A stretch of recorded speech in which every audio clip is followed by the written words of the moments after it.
Hey, Dawns ARKS! Welcome everyone to your Phantasy Star podcast recorded live on June 28th, 2022. I'm one of your hosts, PrinceBrightstar, and with me is Zance. Go ahead and say hello. Hello! How's it going, everyone? Welcome! So it's been a few weeks since we've done a show here, and, well, there's been a pretty major update in New Genesis since we last spoke. Oh yeah, pretty big update that a lot of people were very disappointed in. Oh yeah. Yeah, I already got my epic rant out about the story, but we'll talk at least a little bit about some more of our feelings on everything. Aside from that, we do also have the NGS Headline happening today, featuring Yui Hasegawa, so we'll be checking that out later in the show once that actually happens, about an hour and 15 minutes from now. We've also got some updates from Clementine Iphinia, and it's finally happened. Boltrend has announced the closure of the Edola global servers. Which was inevitable. Oh yeah, no question about that. Yeah, the JP servers, they've been down now for a year, right? No, since about, what was it, January, February of this year, I think? Wait, really? That early? Yeah, it wasn't that long ago. Huh. I thought it was last year. No, in fact, just double checking the dates of when I put up my streams. Yeah, I put those up on YouTube back in February. Okay. But yeah, it has not been that long since things went down.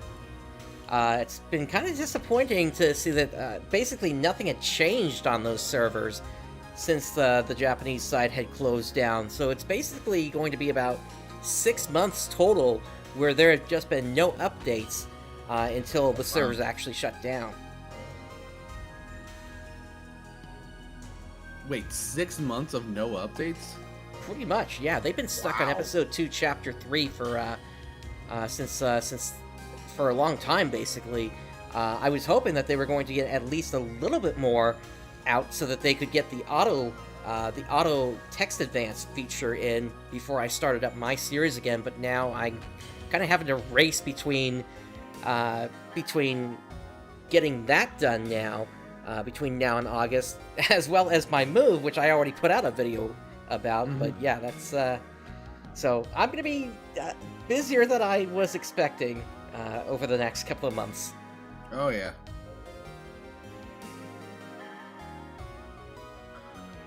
But yeah, it's definitely interesting times here. So, but speaking of interesting times, why don't we go ahead and kick things off today here, talking about the update that happened back on June 8th for New Genesis. Yes, brand new region. It's okay.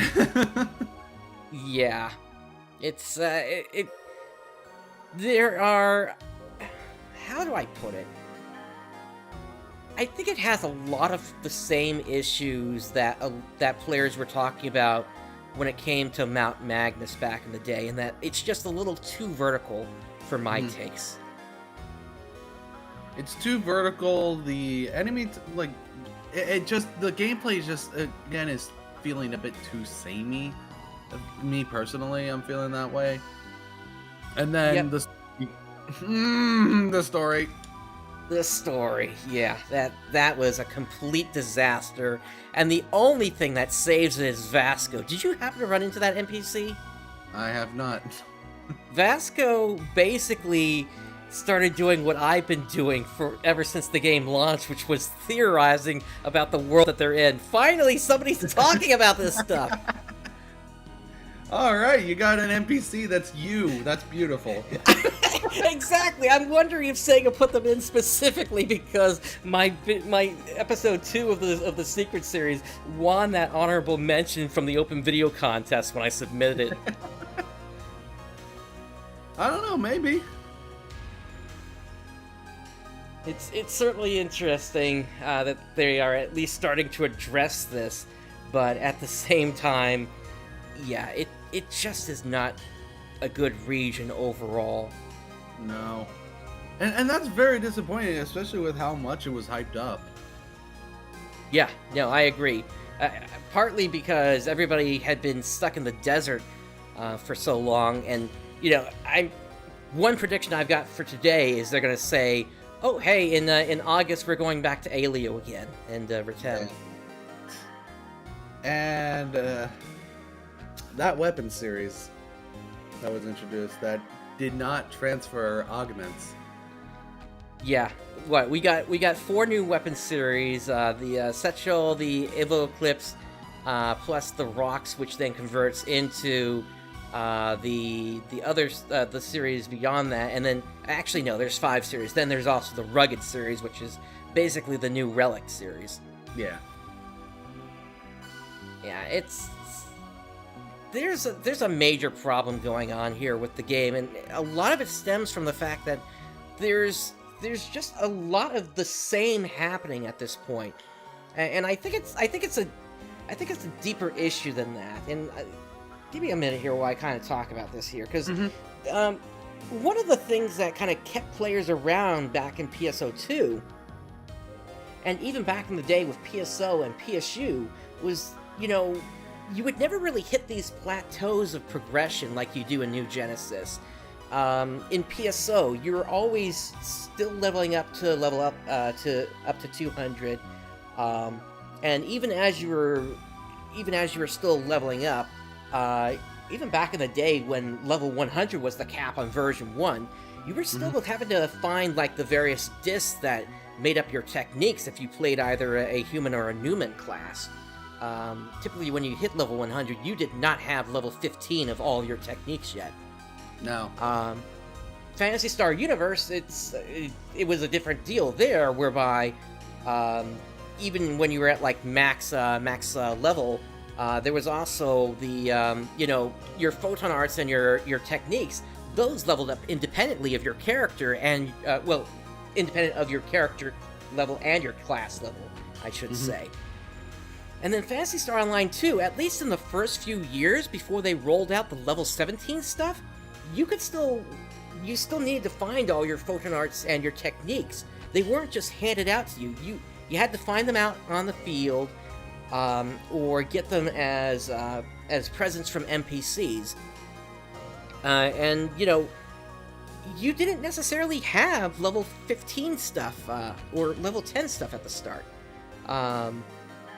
Even on Global, they did not give you the most powerful versions of those photon arts and techniques from the start. That didn't come out until they introduced Ultimate Mode. Or not Ultimate Mode. How is it that they did it? It's basically Ultimate. So yeah, there was always this extra layer of progression, and unfortunately that went away in PSO2 once they introduced the trading system for level 17 photon arts, which, okay, fine, you had to trade in 20 X cubes for each photon art, but then once you had all the X cubes that you needed, that was basically it. Yeah, X cubes became an absolute joke. Yeah, especially in the current state of the game, where it's like, yeah, it's sort of you just go over to the X cube counter to convert those into grinders now. Yep. And then you just sell the grinders at the shop. So yeah, it's. I think part of what's happened to the series, or rather with New Genesis, that's kind of failing the rest of the series, is you just don't have this sense of progression that your character used to have just by finding something really, like, even on like a daily basis, you at least felt like you were progressing your character in some way. Here in New Genesis, unless you get into that Rugged series or you finish the second stage of your weapon now for Kavaris, that's it. You're done. Once you hit max level. Yeah, exactly. That's it. There's nothing else to really grind for. Exactly. Unless you grind up Meseta for more cosmetic stuff. And yep, or working on titles for Star Gems. But, to the newer players, I would say it's easier to get those Star Gems from the base game if you haven't done that yet. Yeah, it's far easier to get it from the base game. Yep. And even for the older players, I mean, you still got your weekly time attacks and your red box opening goals. So, and then there's challenge mode as well, along with battle mode. So, you've still got ways to get the casino. Yeah. If you wanted to, you've got the Buster quest as well, but I don't think many people are actually going to go for that one. True. But yeah, it's a lot of the soul is just gone from the game right now. And even just, it's even worse for us on Global because they never gave us like weapon descriptions or anything like that. So, and to go along with that, New Genesis, we've just got these weapons that we've had so far, the Prim series, and all the other series, but there's no like real uniqueness between the weapons. There's no like, so like up until what I think it was like 9-star weapons, you could get like 4 or 5 different weapons per weapon type per star level in base PSO2, and that's just not happening here in New Genesis. It's like you either go down Route 1, which is the slow progression towards one weapon, or you luck into your new rugged weapon, and that's it. Yeah, and I'll also point this out because this is also a problem I had with the original PSO2, the lack of variety with different weapons. Because this is something that PSO and PSU did very well, is that different weapons that, while they were the same weapon type, they had different attributes to them to make them more unique, to make them useful. Even if you have something that's like a higher star ranking, you'll still want to use something that's slightly lower because of the specific attributes that it has that are very beneficial for certain areas. Exactly. Like for PSO, you had your extra attacks, which either made you do more damage or could freeze enemies by hitting an enemy, or do any number of things. Plus, you had your weapon. Plus, you had the percentage bonuses to the different enemy types plus hit.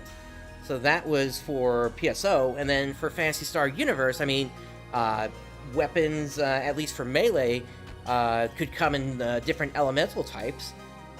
Plus, there was the grinding wrist system. So you might get your weapon all the way to max grind, but another person might end up with like a 7 out of 7 or something like that. Mm-hmm. And not only that, like there were some weapons like for dual blades. There's the Lambda Excalibur, where instead of with the normal attack only hitting one enemy, it hits 2. Mm-hmm. Yep. Yeah, there's just like no uniqueness, and I think that's something that's been lost from the game, that if Sega were to start working towards that again, I think at least they might have the player base a little bit more happy in that, at least they'd have a reason to grind again. Because at this point, there really is no reason to. Once you're max level and have the best weapon, that's it. There's nothing else to work for. Yeah, you're basically done with the region until whatever update comes out next. Which will probably be 6 months from now. Yep. Although we know there's going to be side stories coming in in August and October. Mm-hmm. And also Mini Chris. Yes, that is true. Every weapon is just a tad bit higher in stats, and that's it. There's just that's literally it. It's just higher numbers. Yep. And yeah, Rook's about Ragjord Gorge. Yeah, it takes a bit to get yourself geared up for that, or at least it did at the start. I don't know what the market looks like right now, but basically at this point on the market, you should be able to just buy 3 units that have the decold stuff on it, and that'll give you 75% of the resistance you need, and then the rest of that will either come from the 3 mags being active, or you might need to potentially do something else to to get the rest of the percentage you need. Maybe get something else on like your weapon for resistance. But I will say also that first quest that you're given whenever you were logged in for the first time, you just go talk to an NPC and suddenly jump up. So I went on to my like level 25 job, and then I did that, and then I suddenly jumped up from level 25 to 53. Yeah, well, I think that's a little over what it actually was, but I jumped from like from 40 up to the 50s instantly. Mm-hmm. It's and I know that was part of a catch-up mechanic that Sega was trying to do, but at the same time, why have the catch-up mechanic if players just need to be like, what was it, level 30 or 35 to even start the quests in the region? Yeah. I mean, that's basically the level that you end up at once you're done with Renus Retem. I found that catch-up mechanic a bit overkill. Yeah, 10 million experience points, exactly. It was insane. Yeah, Betsugen, like I said before, I think there's probably going to be... I think we're going to find an engine inside the volcano that based on the untextured, the untextured textures I found back in the second episode of the Secret series. More than likely, it's an engine that's in there, plus all the other evidence I put together about, this not being a planet, but actually a ship that we're on in the 4 regions. If you try to go between them without those bridges, it's actually empty space out there and all that sort of stuff. But yeah. No, I don't think the volcano is going to be more instance. We're probably still going to have like a base camp out there. It'll probably still play the same way that we did before with the current game, because I don't think Sega's going to go away from the open world model when that was one of the main selling features of New Genesis, although we'll see what Episode 2 brings. And that's also like the big... it's the benefit of NGS, and its hardest weakness is its open worldness. Yeah. I said this in my rant, or maybe it was someone else. I said this basically that it was a breath of fresh air at the start, but now it's stifling. Mm-hmm. It's showing its limitations. Yeah. Because with like the mission structure that all the other Phantasy Star games have, or specifically the online ones, it worked better because you could just go into a mission after them and you just go through it, finish it, get reward, done, and then just constantly repeat that. It was a much more rewarding loop because you knew where an end was. So you just work towards that end, and that's it. It's a much more approachable pick up and play compared to an open world. Yeah. Yeah, definitely. But yeah, so everybody basically hit level 60 on day 1. And yeah, they basically had quest level left over to even get their subclasses up to 60 if they had been keeping up with that. So exactly, Brooks. And the way that it launched and the way that it is still currently, there's just not much to do. You roam around the world. Cool. Yep. Exactly. Destiny did get it right. You have open world sections, but then you have like linear missions that you can do. And plus, if you have not played the story for Witch Queen, play it. It is actually really good. Highly recommend playing through the campaign on Legendary.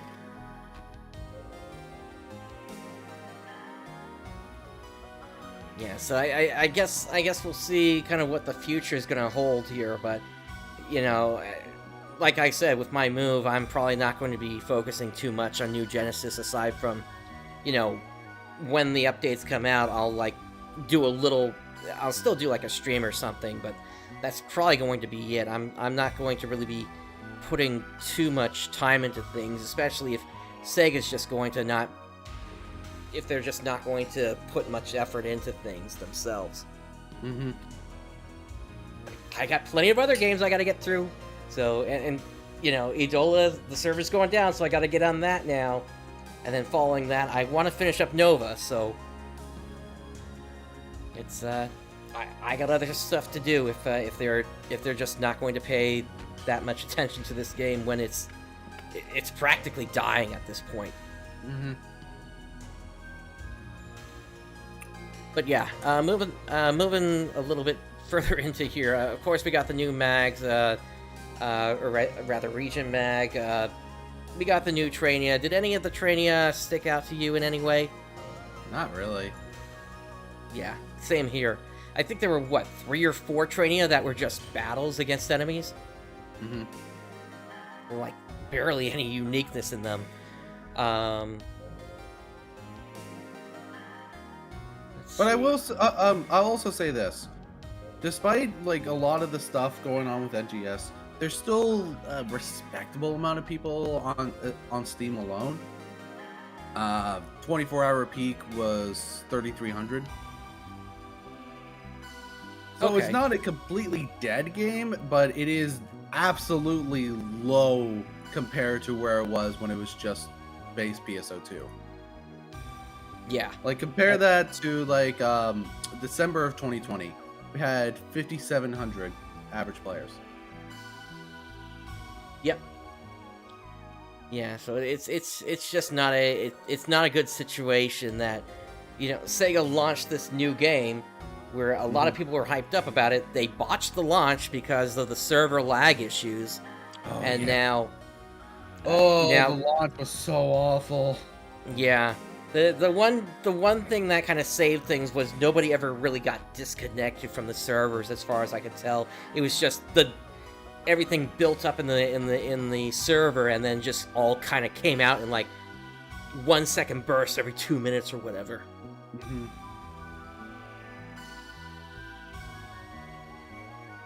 What do you think about the floating boards? Any thoughts on that? I actually haven't tried them yet. Gotcha. Okay. It's like, that was the one thing I wanted to try, and I haven't tried it yet.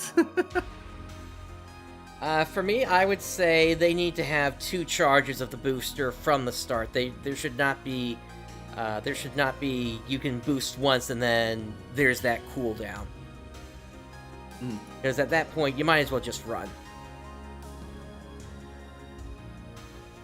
Have you tried any of the new urgent quests yet? I did not, because every time I get on, it's like when an urgent quest isn't happening. Gotcha. Okay. All right. Like I said, I've been very busy with work myself, so I haven't had time to really get into NGS, and I haven't had much desire to get through most of it. Gotcha. And yeah, Mini Chris, I would say it is time for Sega to be talking about a PSO1 remaster or a Phantasy Star Universe remaster and get those servers back online, and, you know, if they can, get them working with the current server infrastructure so that way we can bring our costumes into PSO1 and Phantasy Star Universe. Release a Dreamcast Mini, put Phantasy Star Online on there with an official server. Come on. Like, the server cost for older games is extremely cheap because it doesn't require much at all. Yep. Let's see. Yeah, of course we did get some new skills for the different classes. I'm actually happy, at least, with what happened for Hunter Sword. That was, the fact that you can now overcharge Photon Arts is pretty useful for, you know, whenever a boss is away from you, and then you know they're going to line back up with you, and you just let it rip after that. Yeah, and Betsugen, yeah, I would also agree. I don't really want the PSO2 outfits in original PSO.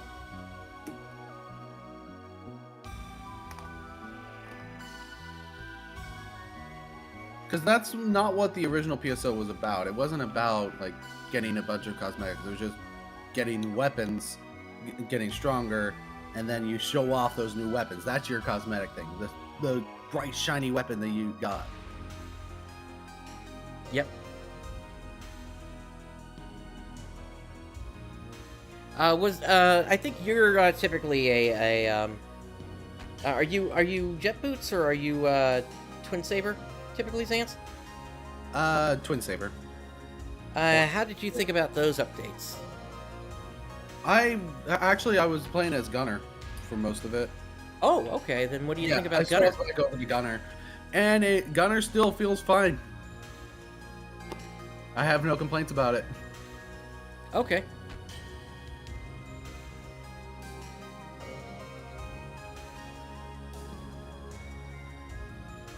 Yeah, we already talked about the new weapon series. We talked about the story. We are just not happy with that. I've said my thing. No need to keep covering that. Yep. What about the new bosses? Have you did you happen to run into any of them? They're fine. Also, no complaints about them. Okay. It's kind of interesting seeing that what everybody was thinking that it was an Elder Dark Blast form kind of ended up being sort of true in a way. Mm-hmm.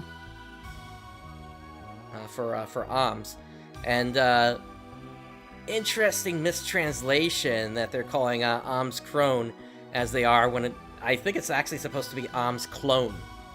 Oh.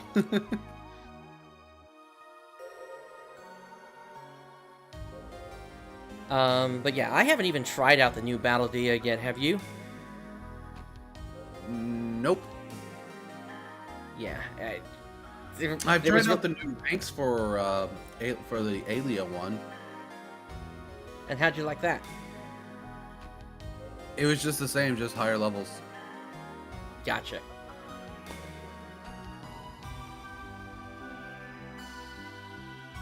And what about field races? Did you try those out at all?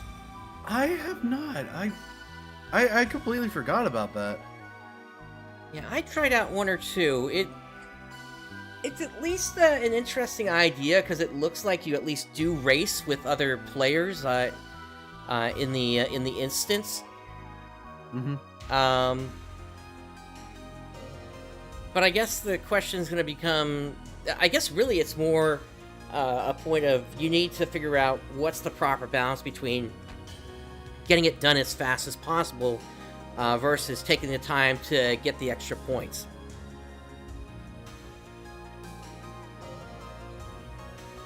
I personally would try to go for it faster. Okay. Well, I believe there are. I think there are at least the 3 major checkpoints you need to hit before you can actually, before you actually end. So, so I guess step 1, as you're getting started, would be to figure out where those are to figure out what the most efficient route would be.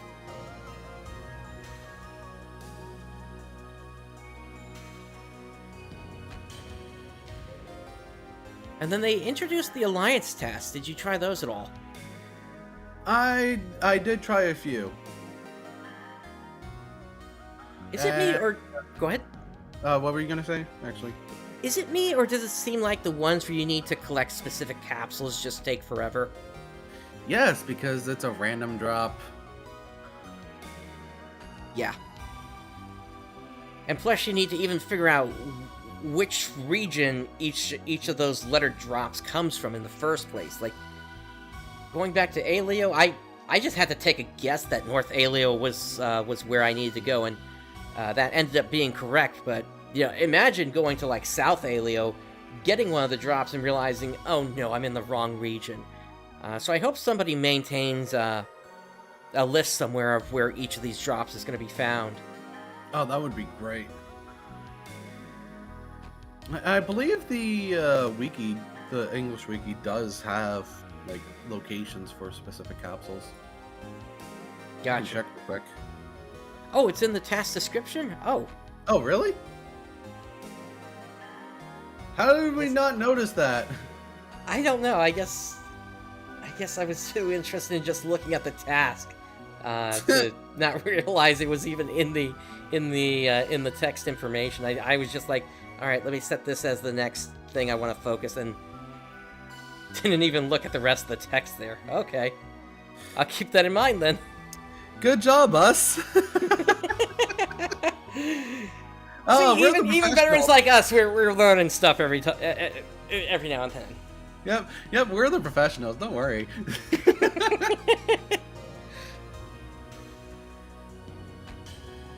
Still, at the very least, I wish they would reduce the number that you need to collect down from 5, maybe down to like 2 or 3. I think 5 is, given just how random those drops can be, and the fact that you really can't force a PSE burst to happen in those areas to get like lots of drops all at the same time. They got to do something to reduce that. Because basically that then becomes a major gateway to the thing that was actually released last week, which was Falls Round 2. Which I have not tried yet. I've tried it, but I haven't had any luck getting my kill yet. But at least we were getting close to the final portion of the fight. So I'll probably do more attempts on that later this week, more than likely.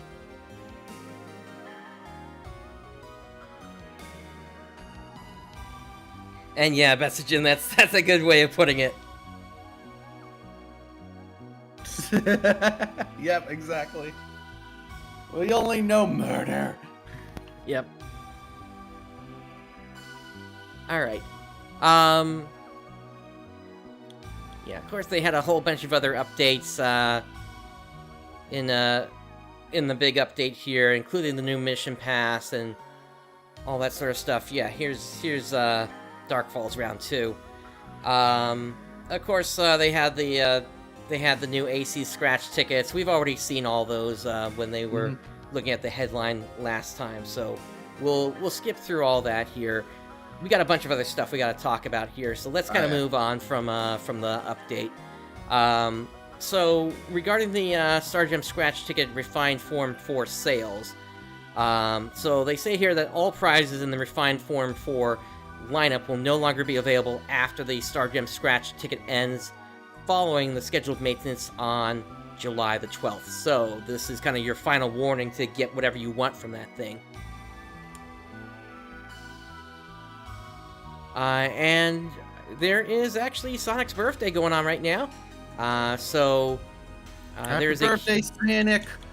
Yep. So they've already released the keyword, which actually I didn't bring up here, but basically if you say the keyword, you get an accessory, Sonic Shoes, the music disc, Sonic Heroes, the music disc, It Doesn't Matter, and a special scratch ticket. And that keyword is valid until the 1st, so you still got a few days to get that in if you haven't yet. They were also playing the Sonic movie number 2 teaser in the game, along with the Sonic lobby back in base PSO2, as well as Sonic Meow in in base PSO2 as well. Remember when the beta for PSO2 was going on, and the only thing on the screen was the trailer for Sonic the Hedgehog movie? I think I remember that, yeah. Thank you, Rooks. Yeah, that's the keyword right there. So just make sure to say that if you haven't said it yet. With the underscores, by the way. Yep. Let's see here. Of course, on the 15th, they added new tasks, including new enemies to Rajord Gorge. That's where we got the new ancient enemies from. If you take a look at Rajord Gorge, there's a little cave that you can enter into on the west side, which then takes you to where the ancient enemy shows up. They show up, what, I think about 15 minutes after the instant launches.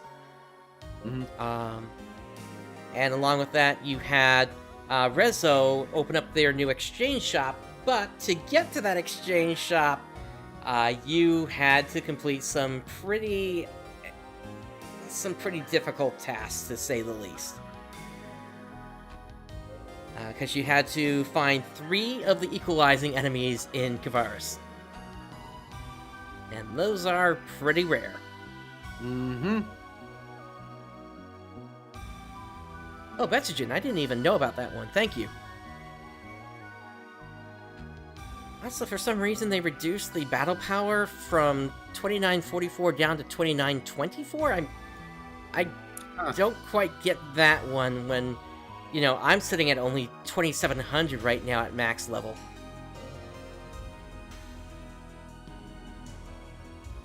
They also adjusted the battle power at which the damage reduction due to level differences between players and enemies stops occurring for level 64 enemies, so there's that as well.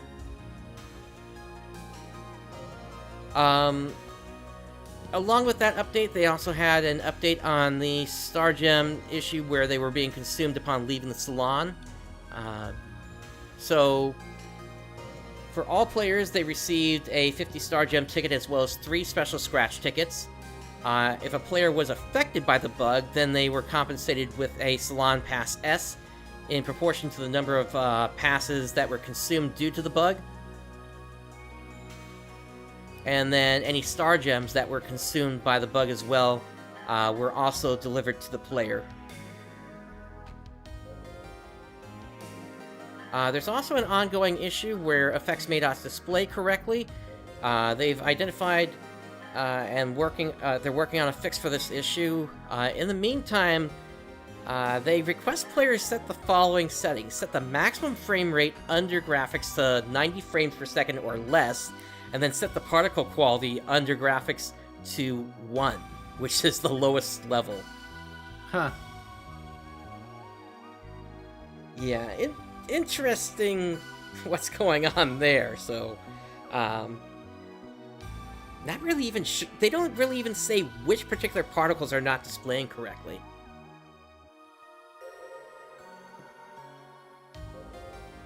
Moving on, specifications when exchanging the Kaiser series. So here they're talking about the fact that the abilities do not carry over when exchanging. We actually have an update to that situation, which we'll go over here in a few minutes. Completion requirements for the side task selection and focus 2. So this was the one with the equalizing enemies that we were just talking about. So the dev team has basically reviewed a lot of feedback from the player base saying that that's just too difficult, and they're going to adjust that task to make it easier to complete. So before the change, you had to defeat equalizing enemies in Kvaris. After the change, you just have to defeat equalizing enemies. They don't say if they're reducing how many you need to defeat, but at least now you can like go into Trinitas and get the equalizing enemy there instead.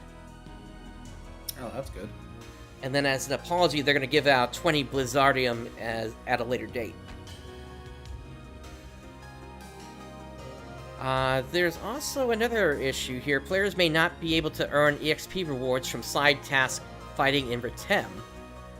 Upon investigation, they found a bug that prevents the players from earning experience rewards if the last goal they completed is reach level 20 with any class.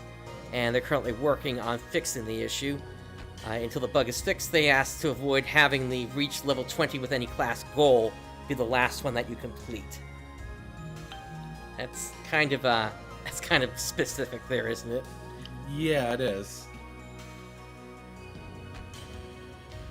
Also, coming up in actually less than a week from now, this Friday to the coming Monday, Sega is going to be at Anime Expo 2022, and you'll be able to see design sketches and figures on display.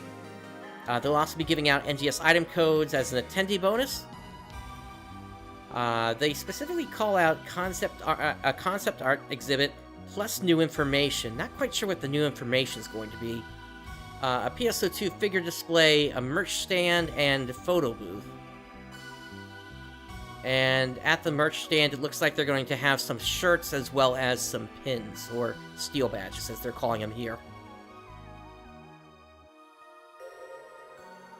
And then they When list will the you hour. be able? Okay, Go ahead. so now that we're finally getting merchandise here in the States, when is it going to be available online for anyone to buy? I don't know. In fact, they may have only received a small shipment from the Japanese team potentially, but I guess we'll see. Unfortunately, Probably. because I'm moving, I don't have the option to go to this one. Neither do I. And it's all the way down in Texas, so yeah, I'm not going to fly all the way down there to go to this. Yeah. Yeah, I'll be better positioned to go next year if they come back. But yeah, so here are some of the items that you can get in-game.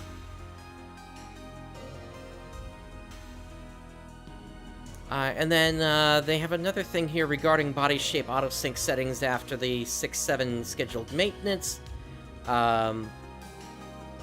They received many inquiries about some changes that were made to the body shape auto-sync settings. And they say that the changes were due to they were to correct a bug where the body shape autosync related settings did not carry over between PSO2 and NGS blocks. They say as compensation, they will send out Salon free passes to all players at a later date. So nice to know that we're getting compensation on that. Mm-hmm.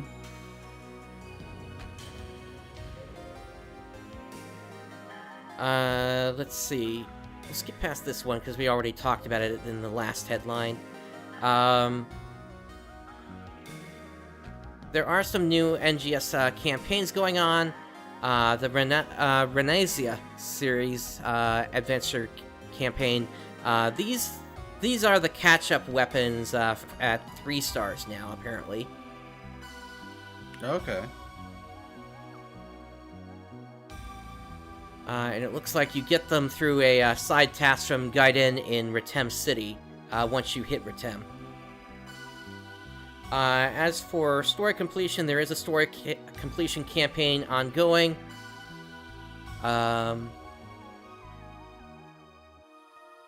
Although there's actually no listed reward aside from a large amount of experience.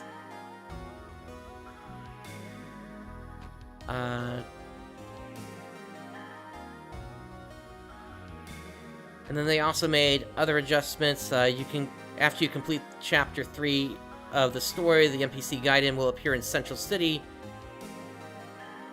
and you can get large amounts of experience by completing the side tasks that Gaiden gives you. Now, that's interesting, because I was able to complete that before finishing Chapter 3 of the story.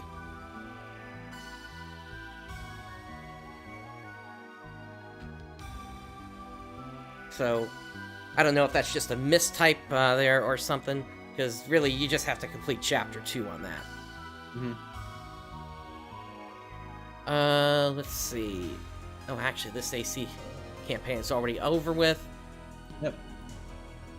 I'm kind of skipping through here because we only got half an hour until the headline starts, and we got some other stuff we got to talk about here first. Yeah, we got the Clementine and Eden updates. Yeah. Or Ephinia, not Eden. Yeah. Let's see. Talking to the NPC Ronald Dean after completing the main task for Thames Independent Partisan Squad may affect game progress.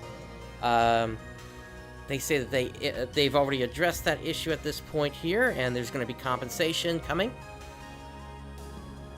Also, if you're in Japan, they are doing pre-registration for the ARKS Expo in Tokyo. So the July 17th is when the actual event is going to be happening for that. Right, this was a big one. Specification changes for Fighting Panda Full and Combat Panda Full. Did you hear about this one? Where accessories were becoming extremely large. Okay, so I actually did have the panda outfit and I did equip it. I didn't see, like, personally myself, my accessories getting stupidly large, but that just sounds funny. I think it was. I think there were only 2 attachment points it was actually happening to. Oh, okay. But yeah, so the OP pandas are no longer OP, Ah, damn. or at least they're going to be no longer OP soon.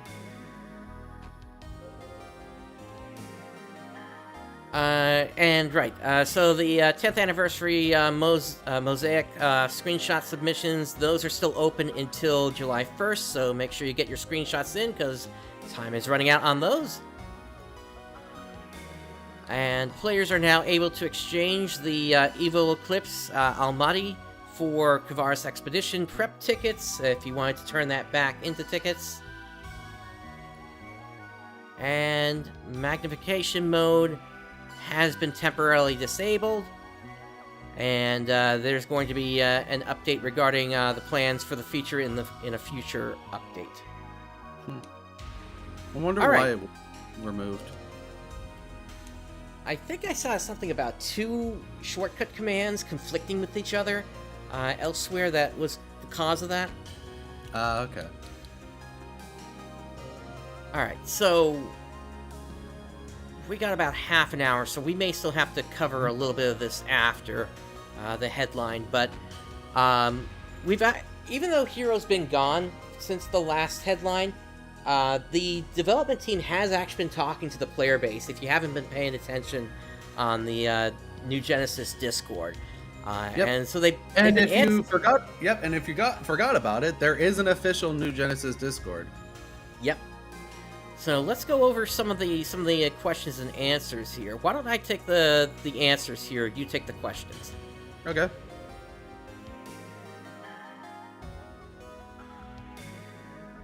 Wait, I take the questions and you take the answers? Yeah, let's do it that way this time. Yep. Alright. So, question 1. We want the global version to have the extra free stores that Japan gets upon meeting certain requirements. We have indeed been planning for this and have already set aside data space for this, but in order to add new storage, we must create a new flag, so please hold on just a while longer. And they're talking about the one-time password storage, I think. Yeah, I think it's that. Yeah, because Global doesn't have like one-time password things because you don't have a ID to log into. You just log in through your Microsoft account or your Steam account. Anyway, question 2. Please bring back the party beacon and update it so that a player can easily tell the current status of the party through visuals alone. Since additional objects on the open field, such as a beacon, could potentially cause performance issues for the player, as well as complicate management of data packets for us, I'm afraid it would be difficult to address this immediately. For the time being, however, we do plan to consider other improvements to party recruitment, such as the addition of the ability to party matchmake with those in the same room, added in a recent update. Alright, and then more questions here. Yeah. So, next batch of questions. When will special scratch tickets be updated? I've got a ton of tickets just sitting there. We plan to update special scratch tickets about every 2 to 3 months in the future. We are aware that many core players have ended up with a surplus of tickets due to there being no more prizes they want, but please do give it a go if you can't wait, as you can recycle the items and have a chance to get some star gems. And is user feedback in Discord really being looked at by the devs? Ever since the creation of the feedback channel here, community management has provided us with weekly reports. Since there is a ton of feedback and requests from users, we have them send us highlights through the report. The devs then look through these reports and consider further action based on both Japan and global side. Some of our devs even do a daily check themselves. There are, of course, some issues that take quite some time to address, resulting in us being unable to comment for the time being, or say anything at all, so please do keep that in mind. And next set of questions. Please make damage numbers for critical hits stand out more. Maybe you could put them in a different color? We have received some comments that it is difficult to see the damage and would like to look into this as well. And the countdown timers for trigger quests takes forever, discouraging repeat play. This was due to the time required for matchmaking, as well as some users requiring more time to transfer into the instance. But since we've been getting a lot of this back, we plan to look closely at the data for user transfer times in order to adjust the countdown as needed. Here's an idea, why don't you just get rid of the teleport animation, or like make it run 4 times faster? Well, that might be a way to mitigate that. Yep. Also, yes, Passagen, don't use your special tickets. Yep. I don't know why the devs were saying, oh, why don't you use them? You can trade them in for stuff. It's like, oh, okay. But I want cool cosmetics.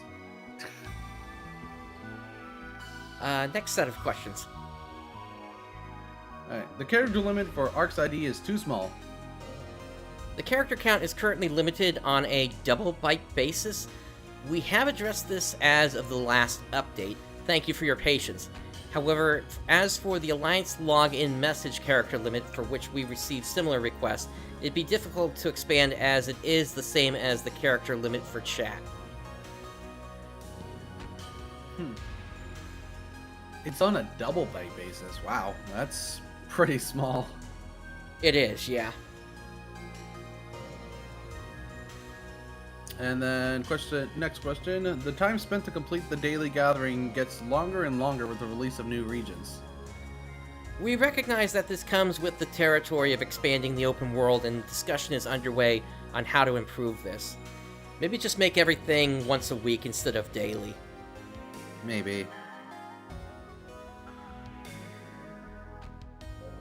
Alright, next questions. I don't want my gameplay interrupted by party recruitment spam. We're discussing improvements to counter the cases where this function is being used to spam other players. Until we're able to address this, we ask for your cooperation in reporting the spam to customer service. We deeply appreciate your patience. So yeah, don't spam other players with party invites. A small update on the last login time display for Alliance members. We've mentioned this in a dev comment in March, and currently we intend to implement it like this. This feature will be configurable from the Alliance settings by the Alliance leader, and will be applied to all members. A number of days within 1 to 180 days can be set, and whenever a member of an Alliance has not logged in for more than the configured number of days, the number of days since their last login will appear to members in a list for all to see. A notice will go out to all members if and when the leader makes a change to these configurations. Please hold on just a little longer for this to be implemented. Was the topic regarding ARKS ID really in general feedback? This one in particular was sent to us through customer support. Although the place with the biggest volume of feedback in Global is the general feedback channel here, we also received many similar and/or different feedback in places such as customer support, Twitter, YouTube, and etc. All while we look at feedback on the Japanese side as well, and the devs considering everything as a whole.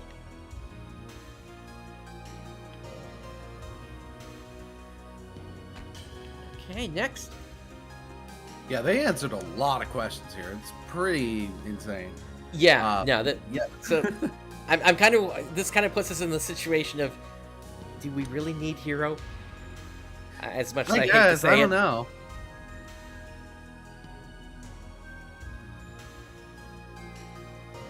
Maybe. Anyway, I don't know, because I do like his mediation a bit. Anyway, I guess.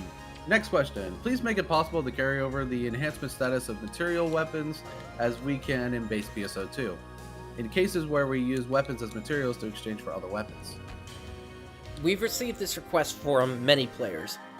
In future releases of weapons that are obtained by exchanging items, we will make it so that the enhancement status of the original weapon is transferred to the target weapon if a weapon is included in the list of required items.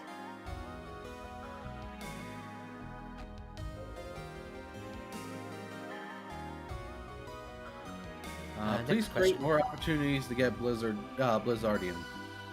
We plan to increase the ways players can get Blizzardium, such as via the future seasonal events, etc., which we're probably going to be hearing about one today. Probably.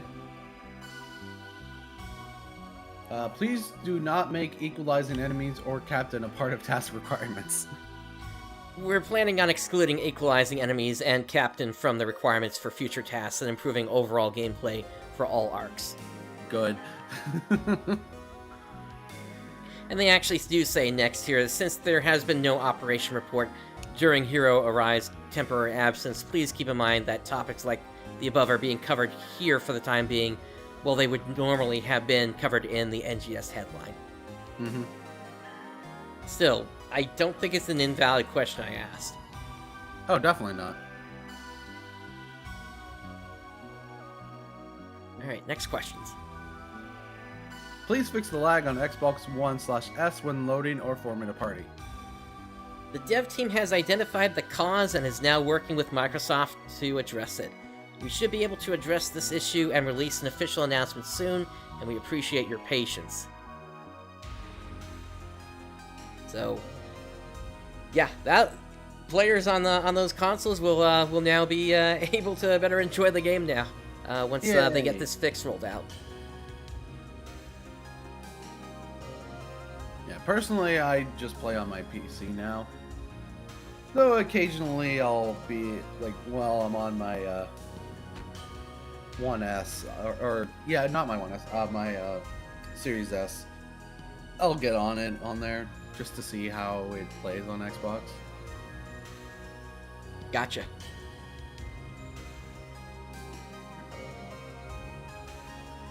And we got one more question here. Please support high-resolution displays of the images and scratch ticket previews. We plan to support this in the near future, so please sit tight for now. We're also aware that players would like to see improvements made to the texture quality of other characters. This would be more difficult to address, and we need to discuss it further within the dev team.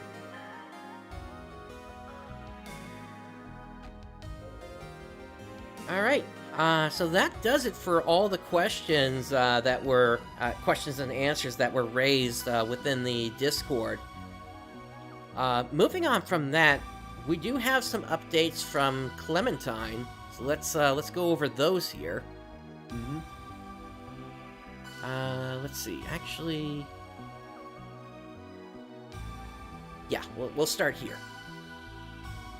We got the new summer event. Yep, Scorching Summer Festival has started. In addition to that, as you can see, there were some issues with the event, causing enemies to be immortal and other things not working. They think things should be fixed. TM. Yeah. Although, if I read correctly, it looked like one of the fixes they had to put in place was to reduce the max number of players in one of the missions. Mm-hmm. Yeah, for a Luminous Illusion, party size limit is now 4. Yep. There was also a major change here about 10 days ago. So, hardcore and standard accounts can now play together. Say again? That's pretty cool. Yep. With that, hardcore players cannot pick up items dropped by standard and vice versa, and hardcore players cannot trade with standard players. In addition to that, hardcore players will no longer lower their rank with deaths in the event mission. They remove the inability to abandon as hardcore, as people would just close their game anyway. And you will still be unable to rejoin a mission as hardcore if you leave it while it is in progress. And they're also aware of issues surrounding the event missions, and they're being looked into. They said they were applying a 50% MP and EXP boost as an apology. And regarding gas, that is coming along nicely, and they're hoping that by the end of the event, they'll be prepared to set sail with gas. Wow. Obviously, if anything comes up with that needs extra time, they'll let players know. In terms of gas and AP EXP gain, they're going to allow players to gain AP EXP from level 180 rather than level cap, so you don't have to spend all that extra time getting to level cap in order to get those juicy and frankly OP abilities. And then they are Gnome is available for questions regarding gas. Yeah, I remember like last year, Gnome was just bashing his head against the wall trying to figure out gas. Yeah, that's for certain. So that's good that it's actually coming along. Yep. Alright, and as you can see, even more bugs were happening with the event, along with several server outages. This has been kind of interesting with how often the server has gone down over the past few weeks, hasn't it? Mm-hmm. Oh yeah, it's been happening a lot. Yeah. I don't... It happens. It does, it's just, it seems pretty frequent for as of late.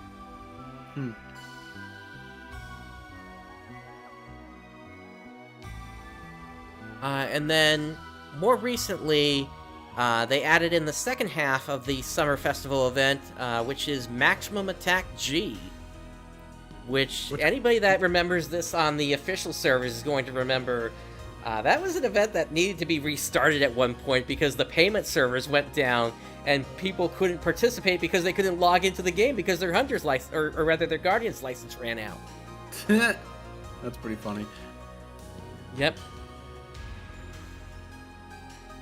But that was also how I got my Spread Needle G. And I believe that's also in this? I believe so, yeah. Maximum Attack G can be started from the same counter at Paracabana Coast as Illuminous Illusion. Additionally, the milestone requirements for the event have been cut in half to be more obtainable in the remaining 2 weeks. Which, yeah, I remember Operation Firebreak, and I'm like, why didn't Sega adjust those when they realized players were not going to Perum and Motu to finish those missions up? The only planet that actually got 100% purification during that event was New Days. That was because of that one mission where you could basically beat it within, 3 or 4 minutes. And it just gave you a huge MP payout.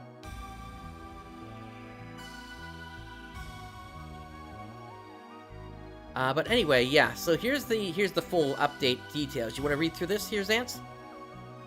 Sure thing. So a host of new weapons and clothing has been added in this update and will be available to obtain from the Scorching Summer Festival. Chance for prototype weapons to drop has been doubled from 1.25 to 2.5. That's pretty good. And then we got the whole thing about the Scorching Summer Festival. And also we got spam bots in the chat. Oh boy. Yep, I've already taken care of it. Yep. Illuminous Collusion is back for summer 2022 with some revisions and new additions, this time under the name Illuminous Illusion. This event will last approximately 4 weeks and will consist of Illuminous Illusion for the first 2 weeks and Mag for the last 2 weeks. You can still play Illuminous Illusion during the last 2 weeks though. Meet Tyler and Lena at Paracabana Coast and look for Fuyen Kurtz next to the mission entry point.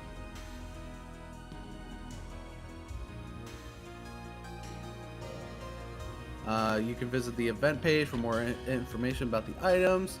And for the duration of the event, Lou will be available on the first floor of the Guardians Colony as a fast travel option to the event area,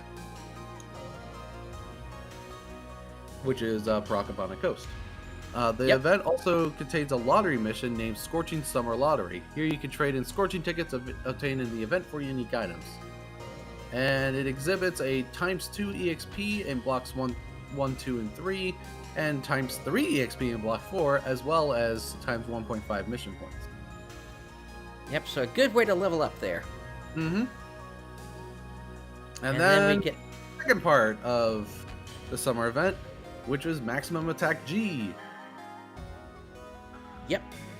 Also, Illuminous Illusion with this update was changed to a party size limit of 4, and that was probably to fix the immortal enemies. Yep. Items. So more clothing options have been added in this update, attainable from Mag. The Fuka Misakik can now be attained in all elements. What kind of weapon is that? It is a double claw or dual claw. Okay. Or twin claw, as it's called.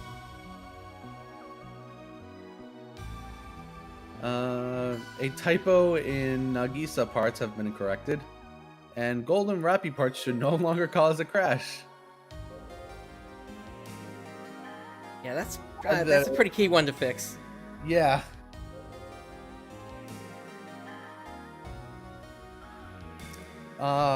Photon Arts. Cross Hurricane damage modifier for the first combo has been decreased by 100%, and the damage modifier for the third combo has been increased by 50%. And then Maximum Attack G has arrived. Run through the simulation mission Mag to discover the secrets of the dark planet Rykros. And there's 5 difficulty stages: easy, normal, hard, very hard, and ultimate. Milestone requirements have been halved for the Scorching Summer Festival. More music options have been added to the music changer in the event lobby, and you may now visit the Land Deal by talking to Tyler in the event lobby. Yep.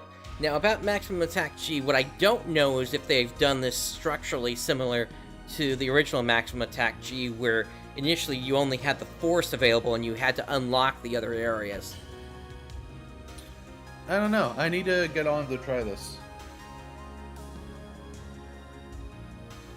Definitely have fun with that. It was a good event back in the day.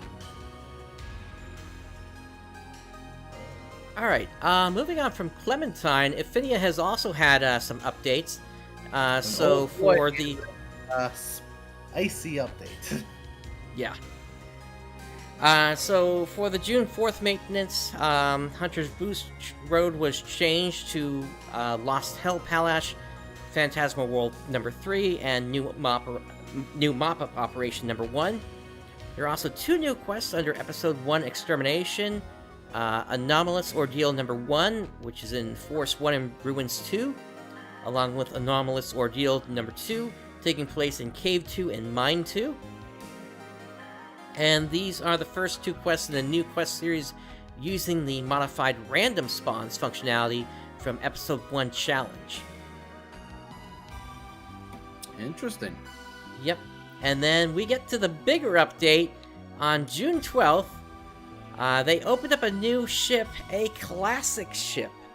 And what this is basically you can only play Episode 1 and 2 on this ship, because when Blue Burst was originally released, Blue Burst did not have Episode 4. Which I did not know that.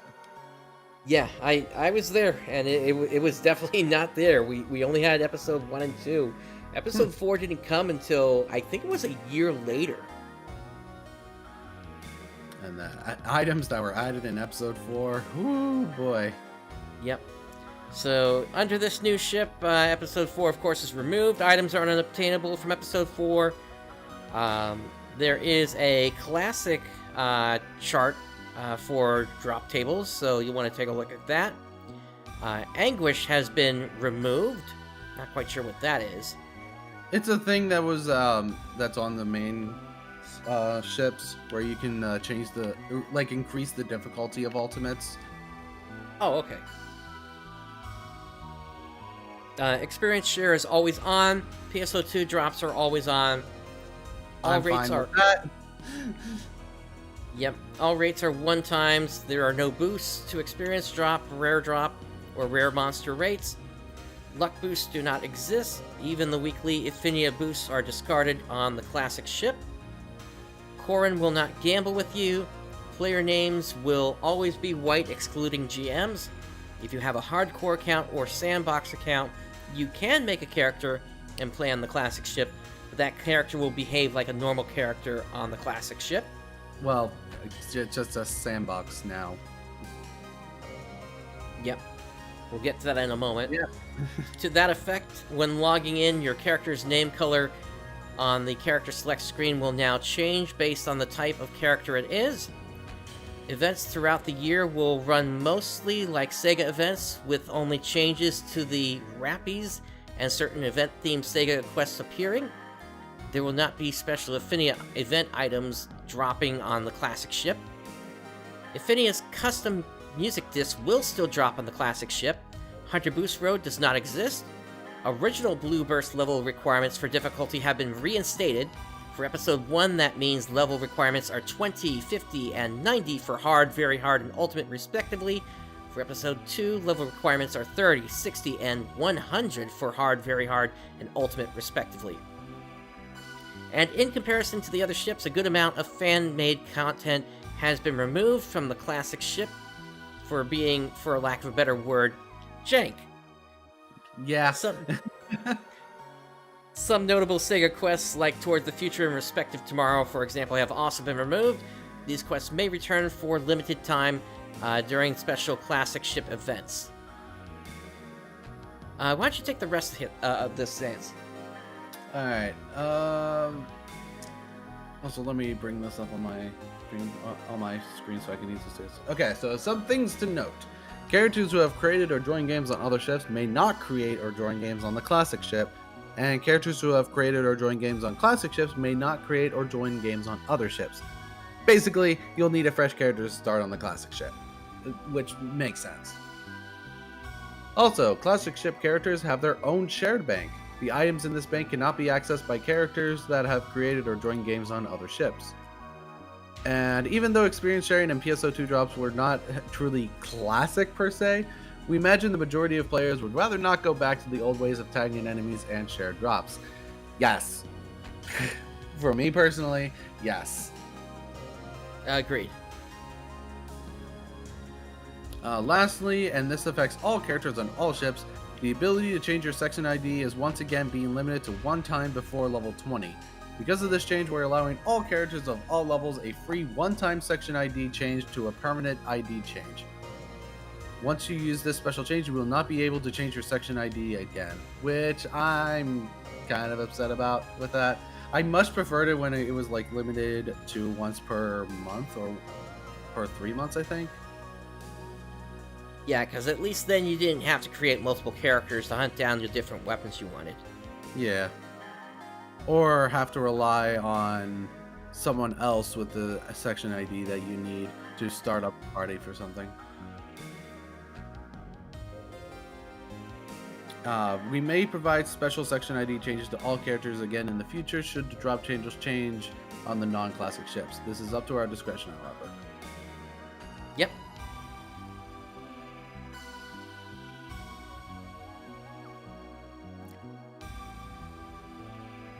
All right, and then... So yeah, overall, I like the idea of a classic ship.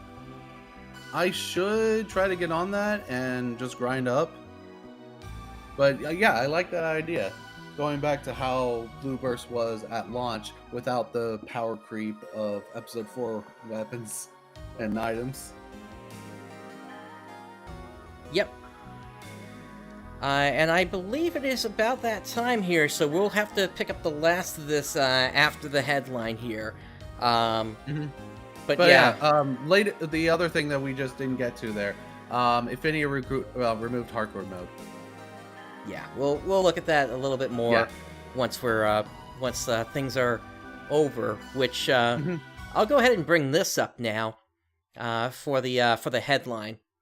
But yeah, in terms of what I'm expecting probably some summertime outfits. Although we'll have to see if that's going to clash with Kavaris or not here. Yeah. I'm going to say it's absolutely going to clash. We're probably also going to get a seasonal event once again, so we'll see what that's actually going to entail here. Any thoughts as to what we might see in terms of enemies? I I don't know.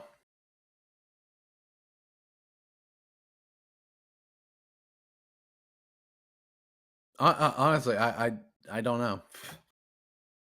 I guess we'll find out soon enough here then. Mm-hmm.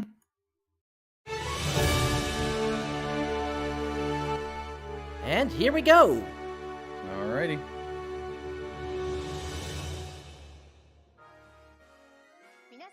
Hello everyone! It's 9 p.m., so let's get started with NGS Headline. Oh, that would be like real fun. Yeah. I'm Yui I want fun to come Hasegawa, back the so I official can ambassador exclaim for the fun. 10th anniversary of PSO2. I will be acting You as the would. MC for this program in Exactly. Kino Arai's absence, Yep, bringing you you- all you the would, latest that's for info on certain. NGS.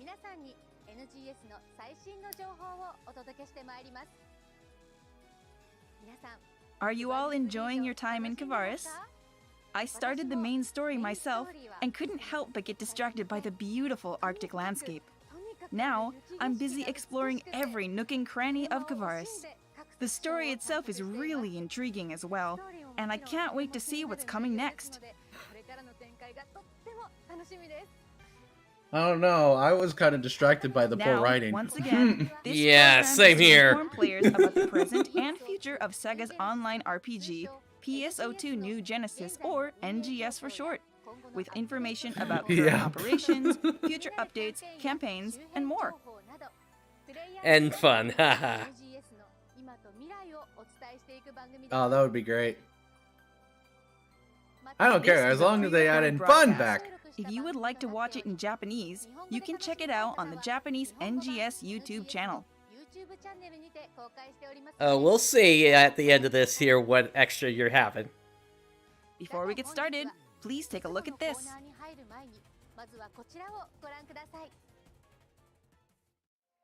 As of July 4th, 2022, Phantasy Star Online 2 will be celebrating its 10th anniversary since the game first launched in Japan.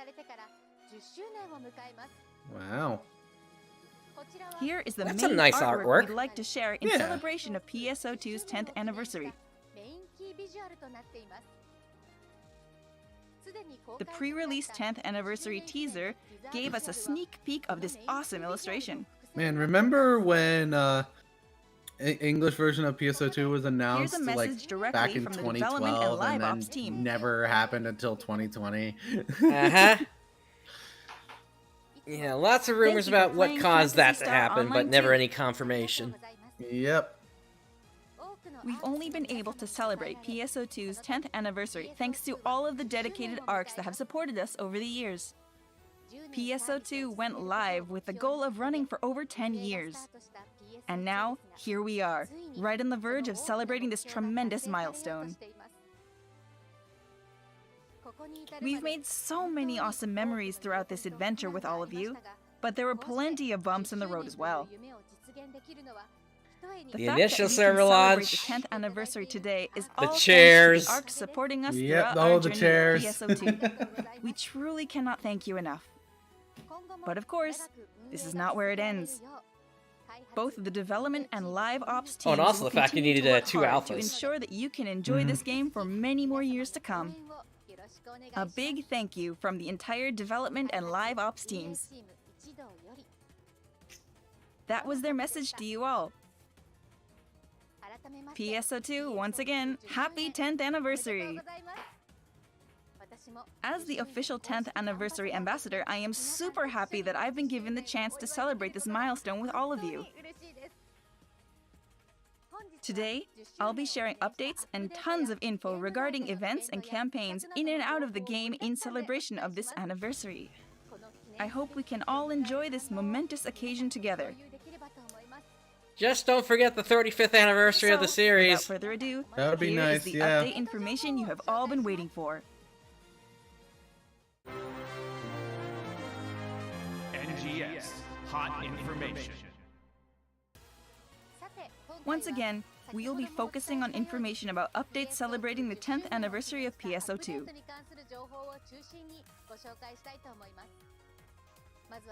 First, please have a look at this video. Alright, let's see what we got. Mm-hmm.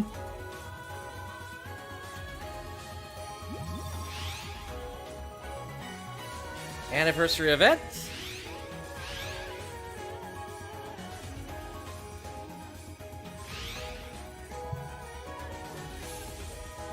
July 4th. Alright. Yep, no, no Uncle Sam costume this year. But I wonder if the PSO2 lobby is going to have the 4th of July lobby. Maybe.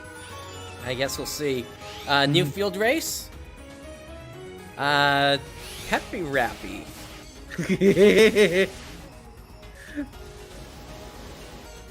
Oh, they're increasing how fast the Dread enemies spawn.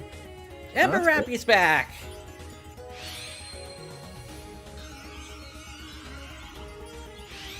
Oh my goodness, all those different Rappy types. Ooh. Oh, and Rappy Soup Mini. Yo. Yep.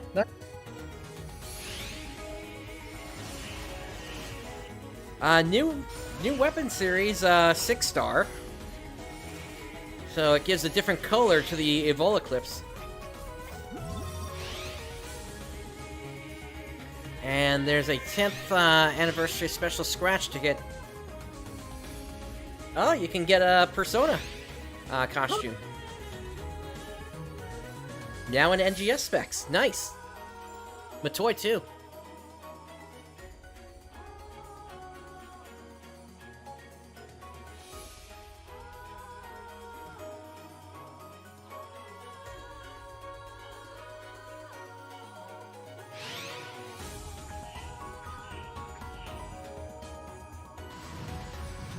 New weapon combos as well.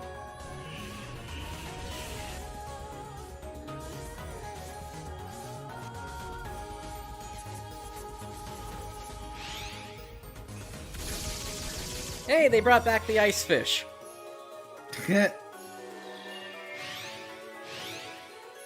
Alright, new AC scratch. Sci-fi kimono Japanese style parts.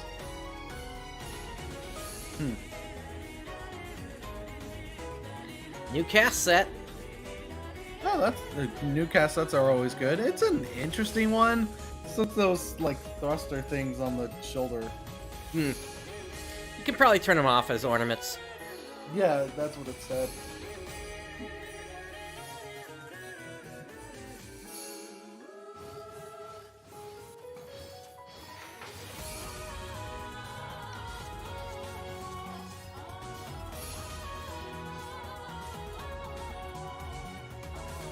Very neon-y.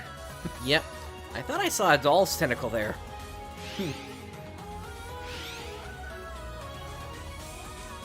Weapon maintenance emote.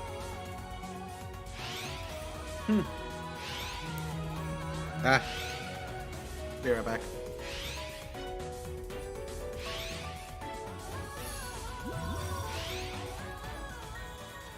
New limited time quest. Taking us back to where we started in the game. And it looks like it's going to be a boss rush.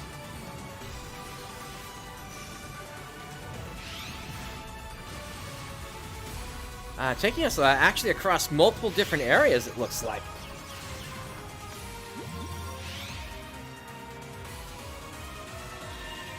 We also got a new mission pass.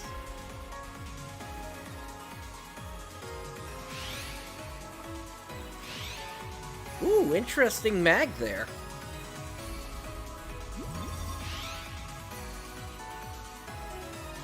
Alright, so we got the new Star Gem scratch coming in. As we said before, the old Star Gem scratch, everything goes away once this rolls out.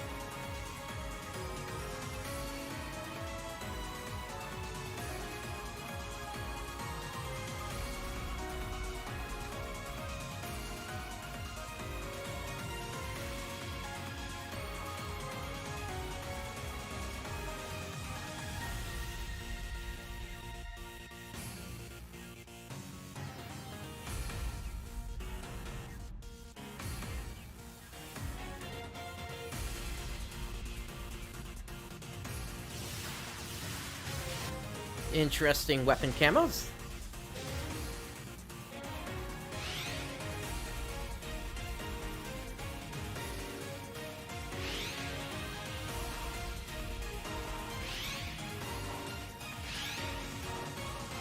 Interesting motion there. How did you like it? I'll go through the details with these slides. First, we have this. Beginning June 29th, take a trip down memory lane with the Revival ADC Scratch Ticket Oracle Revival. In celebration of the 10th anniversary of PSO2, outfits, emotes, and hairstyles in NGS specs that were previously released in the Oracle Renewal Collection 1 through 5 will be available once again. In addition, stamps of popular characters from PSO2 will be making a comeback, so make sure to check them out too. Okay. 10th anniversary festivities will start on July 6th. Central City, Region Mags, and even Rappies will get an anniversary makeover, and will even have fireworks at various locations. Let's celebrate the 10th anniversary together! During this event, enemies in each sector will turn into seasonal enemies. Enemy weaknesses will remain unchanged, but you can still earn seasonal points by defeating them. Oh, interesting. They're not locking it to a certain element this time. You may also notice flocks of seasonal Rappies from past events. Rappies have been known to pop up near mischief symbols when dread enemies are defeated, so keep your eyes peeled. Makes me wonder why we even have the elemental weapons if they're not going to keep those going. You may even encounter the all-too-familiar Emperapi from PSO2 in an all-new Ceramo Emperapi getup celebrating the 10th anniversary. Defeating these will reward you with Strugman item drops. The spawn interval for dread enemies will be reduced from 10 minutes to 5 minutes during this event. Yeah, probably Betsujin, unless they show up frequently in the trigger. The interval will remain this way even after the event. Try to take out as many as you can to get your hands on some rare items. For all of you with a need for speed, we have a new field race course that is set to be added in South Alio. This will be a permanent course and will be available even after the event. Okay. The 10th anniversary event will feature the man who loves all things Rappy, Peppy Rappy. He'll have a bundle of Rappy-related tasks for you. Various other limited-time tasks will also be available as part of the festivities. Be sure to stop by the seasonal point exchange for Rappy-themed accessories, motion changes, and more. You can even trade for Blizzardium, a precious item native to Kavaris. So there's another way to get Blizzardium if you still need this it. time around is the Evolarbit series. You can exchange your Kavaris Expedition prep tickets for these weapons, which are an awesome color variant of the Evoliclip series. You can also get your hands on some fancy weapon camo. The weapons available through the seasonal point exchange are enhanced to plus 40 from the start with 4 augment slots, meaning they're ready to go right when you pick them up. I think that's actually you need seasonal points for them, not where you exchange can enjoy tickets. increased enhancement success rates and augmentation success rates exclusive to the Evolarbit series. Rake in seasonal points and buff your weapons to make the most of these boosts while they're here. What's more, new augments will be joining the lineup. As its name, Daytime Exploit, suggests, this augment gives you a power-up during the daytime. Yep, and that makes up 2/3 of the day, so it's actually similar to the old Heaven's Also Punisher available in the extra seasonal attack points back in exchange are PSO. special tickets to play the PSO2 10th SP Scratch. Use these tickets for a chance to get PSO2 NPCs, Persona, and Matoi-themed items, and other popular PSO2 items in NGS specs.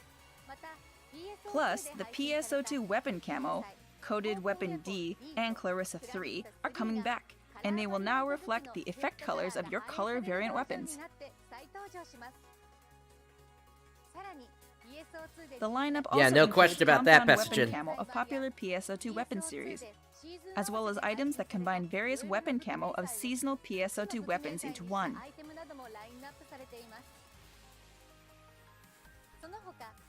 What's more, this scratch ticket also includes new music discs and items previously released in PSO2. So rack up Hey, these seasonal maybe we'll points, finally get some of the exchange them regions for we SP never got scratch in tickets, base and get PSO2 lots for of new global. prizes.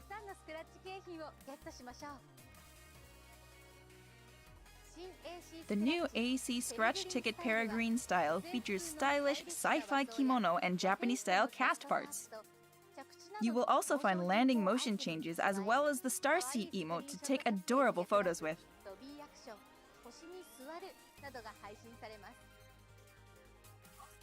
The scratch count bonus for Alright, this I'm back. collection is the dash. Sorry Charge about that. motion change. You don't want to miss it.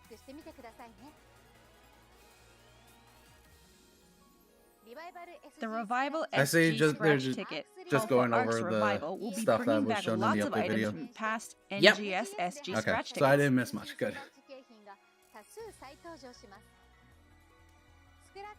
What's more, there will also be a free version that you can play 10 times a day during the sale period.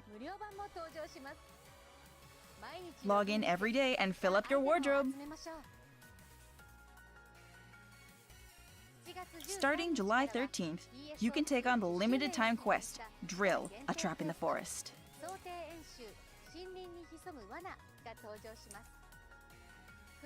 This quest does not require any triggers, and you can accept it as many times as you'd like from the quest counter. In this quest, you will face a series of boss enemies while touring each region. And that's nice that we're Key to jumping victory across is to different take regions advantage here. of the various gameplay elements, such as blast design and cold photons scattered in each location while making use of the same mobile cannons that appear in mining rig defense quests. It does seem to be a boss rush quest, though. Additionally, Rock Bear Geo, a new boss enemy, will be waiting for you in this quest. It's much larger than the Crag Bear, and its attacks inflict damage over a wide area. Don't so believe proceed him. with caution. After you defeat the boss, Ceramo Rappies will fun's appear. not back yet. If you're I lucky, know. you might even encounter a Ceramo Emparapi among them. The higher the rank, the higher the encounter rate, so try your luck in the high ranks. You can join this quest starting from level 17, so even if you can't go to Renum or Kavaris just yet, you can still get a taste of the regions ahead.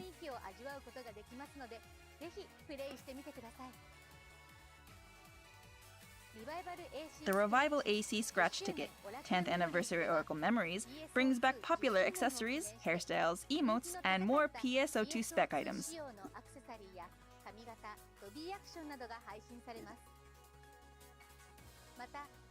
In addition, the Oracle Memories SP Scratch Ticket, a free version containing the same items except for the scratch count bonuses, will also be available. Nice. Players with battle power 1682 or greater get one Oracle Memories SP Scratch Ticket every day during this sale period, so make sure you log in daily. Oh.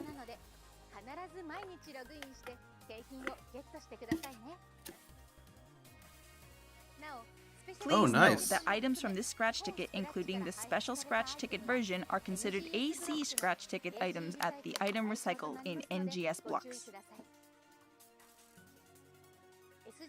The SG scratch ticket, Polar Ryman, will have Ina's Arctic gear, as well as outfits, accessories, hairstyles, and a weapon camo for Mary, Kutka, and the other Kavaris locals.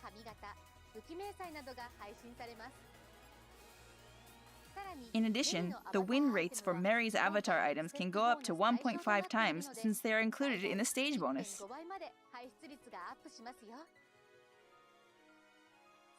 As for the scratch count bonus, keep an eye out for the motion change dash, robot at work. Yep, so we get to ride one of those mag bikes now. Nice. And now comes Mission Pass Season 10. Modillo Machina is a special mag form that usually takes on a spherical shape, but transforms according to the weapon you're holding.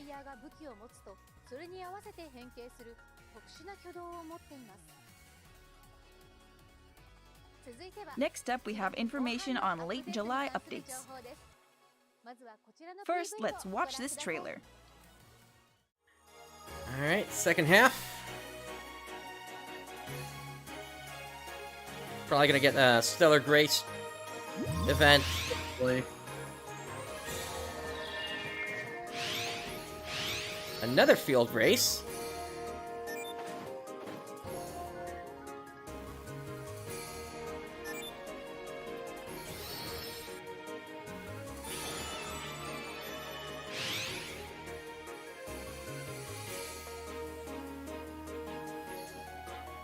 Oh, a Rappy hat. ah, nice. I like that cap. Another Original Creations ticket. Okay. Oh, that's just fluffy.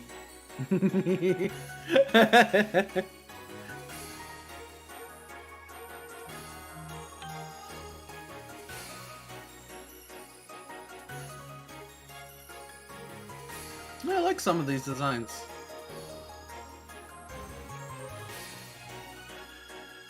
Some of them seem nice, yeah. Oh, what is that? That looked like a Sodom costume. Jesus. All those spikes. Also, did I just see a Void for a face?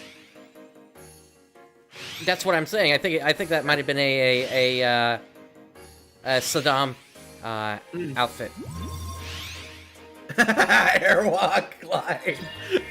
Yep. Yep, there's the Stellar Grace. Yep. All Stellar Grace are now the same color. Oh my god, that's great. Thank you. What did you think? I'll go through the details on these slides. Seems kind of lackluster if you ask me, A new though. field race course will be added to South Kavaris on July 20th. This course runs across the vast snowy fields and makes for a nice thrilling race. We hope you enjoy it. Furthermore, you can take on new limited time tasks during the second half of the 10th anniversary event. Here's an idea, though. Why don't you introduce something in base PSO2? In addition to the Rappy Cap accessory, a color variant of the motion, Idle Yummy Ice Cream, special scratch tickets, augment capsules, and more will make their entrance as well. Check out the seasonal points exchange shop again during the latter part of the event so you don't miss out. The AC Scratch Ticket, Original Creation C, also coming out on July 20th, is the third collection of the winning entries from the PSO2 9th Anniversary Item Design Contest. Just like the first and second ones, a number of outfits and accessories featuring the amazing designs from this contest will be available. You will also be able to get the dash, long stride motion change from the scratch count bonus, so check that out as well.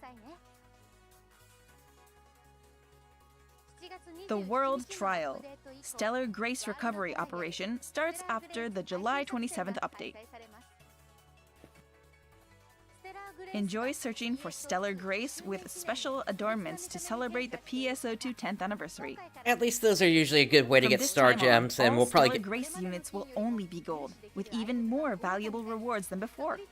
Oh, nice, only Find gold. photon scales, the new Yeah, Kavaria that's Pentalite good. mineral, and arms refiners. Well, it's Don't have because to wait.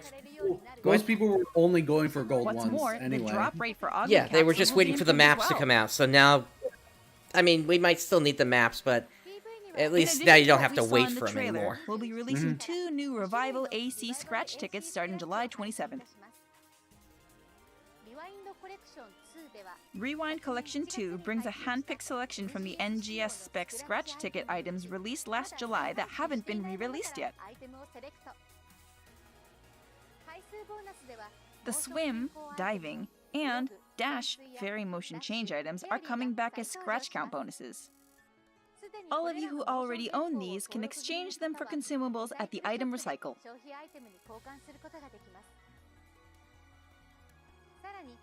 Memories of Summer features lots of fashion items Probably a with limit of 30, PSO2 yeah. specs, such as yukata and other outfits for summer. Don't forget to check out these 2 scratch tickets. I wonder if the That bold wraps up swimwear is the going to be update coming back. information for July. I don't know. Maybe. Next up, we have a sneak peek of the new class that's coming in an August update. Oh, actually getting information on the class. Please take a look. Ooh, nice. So, Summoner. Finally. It's like, how long, how many... No, how wait, much has Luster! Thunder been delayed? Wait, it's Luster! Oh! No, wait. Wait, no, it is No, Summoner. it is. Never mind. It is Summoner. Yeah, It it's is. I'm Summoner. okay. Yeah, Waker.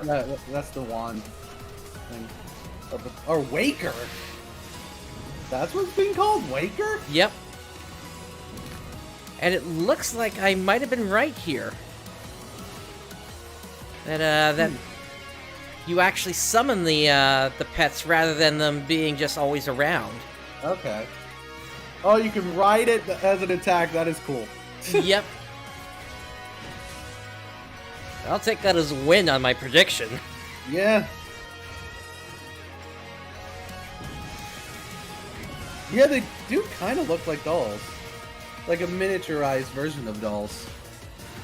Maybe. Well, no, they got too many feathers. Oh, Melon's back.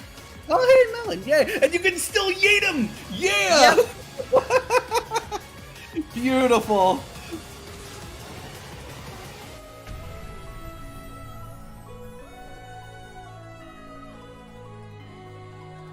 And it's coming in August, alright. What did you think? I'll go through the details on these slides. The name of this new class is the Waker.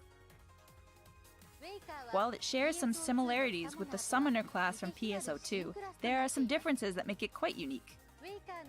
Wakers use the same weapon as Summoners. Oh, that's good. the Familiars Harmonizer. don't need to be raised. However, instead of Yep. having a pet companion that they command during combat, players will be able to enjoy aggressive co-op battles while they awaken a photon life form called a familiar, while also using their harmonizer to attack enemies. The gameplay is completely different from that of the Summoner, and different corresponding familiars are called upon to attack or defend when the character uses photon arts or weapon actions. How does it work as a subclass for other classes, though? The great advantage of this class is the ability to handle both close and long-range combat by making good use of the 3 types of familiars. Wakers also have an active skill that allows familiars to attack in coordination with each other for an ultimate attack. On the other hand, there is no need to feed or raise the familiars. As with other classes, you can make them stronger by leveling up and enhancing your equipment. Yeah, I'll agree. Definitely better in design. Please be aware that you will not be able to use your PSO2 pets in NGS. Alternatively, we're planning a campaign following the Waker release where you can get an NGS mag form with the same appearance as your That makes PSO2 sense. pet if its level is 80 or higher. Like not being able to use PSO2 pets. Yeah, that's good Pets that that you have can get a already been mag raised form. will automatically be eligible for this campaign. That is good. This new class will be released in an August update. We will have more information to share in the next headline and onwards, so I hope you're excited about it. That concludes the update information we have for today. Usually, Yeah, it looked Hero like a will be here to answer Lester your questions weapon and there, but it comments wasn't. in the NGS operation report section at this time, but we'll skip it once again in his absence. That's fine, we Now, already covered let's it. move on to the next section. NGS Satellite Information. Up next, we Satellite have some information. other NGS-related info. Keep watching for more exciting news. First, here's some info on the PSO2 10th Anniversary project. The PSO2 10th Anniversary campaign will start on July 6th. In addition to the 10-a-day free SG Scratch and the Play Daily exclusive Scratch ticket mentioned earlier, we have the Use the Salon to Your Heart's Content campaign and a special boost campaign, making this the biggest campaign we've ever had.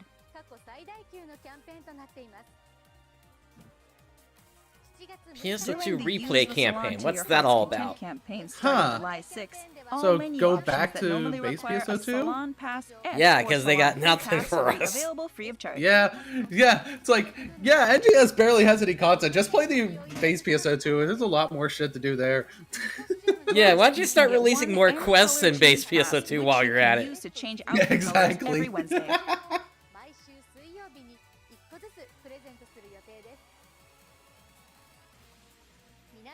Now, here's some info on the boost event you've all been waiting for. The first boost event, also starting on July 6th, will include Enhancement Success Rate plus 40% and Augmentation Success Rate plus 10%. So what we've seen before then. Mm-hmm. Why not take this opportunity to enhance your favorite gear? At the same time, there will also be an enhancement boost exclusive to the Evolurbit series, as I mentioned earlier in the Hot Information segment. Yeah, I can kind of see that out The of a second boost messaging. event starting on July 20th will be on par with Ultra PSO2 Day. Enjoy EXP earned plus 20% and Rare Drop Rate plus 50% boosts for 2 whole weeks, and take advantage of this opportunity to tackle as many quests as you can. I may or may In the not last be week able of the to, event, depending upon my starting mood. July 27th, there will also be a special pre-announced urgent quest. In this special pre-announced urgent quest, you'll be able to get an increased amount of augment capsules, strugments, and more from item drops.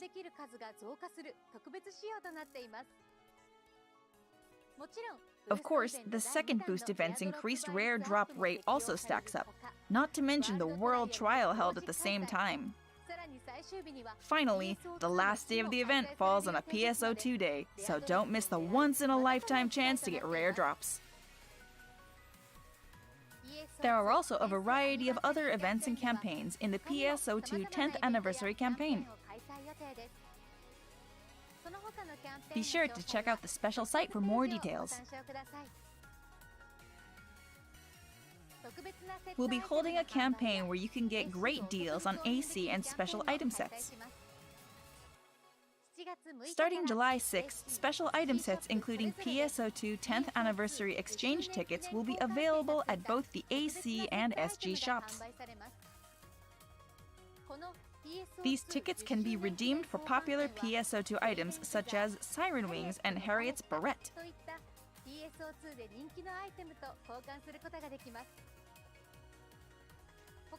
Premium sets, sets of boost items with various bone and augment capsules, and more will be available for a discounted price.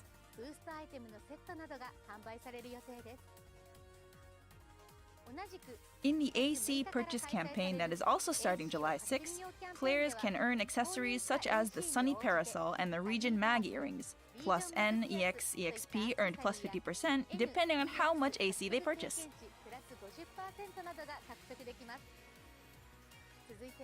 Here's the next project. Let's top the charts for the 10th anniversary with Halfa's next top hit contest. ARKs from all corners of Halfa will be asked to vote via a survey to pick a song that they would like to see lyrics for from a list of Instrumental popular song with most votes will PSO2 get a and remix NGS with instrumental added songs. vocals. Okay. Yep. So we'll see The first place what their winning options two are. will be revamped with Okay. vocals.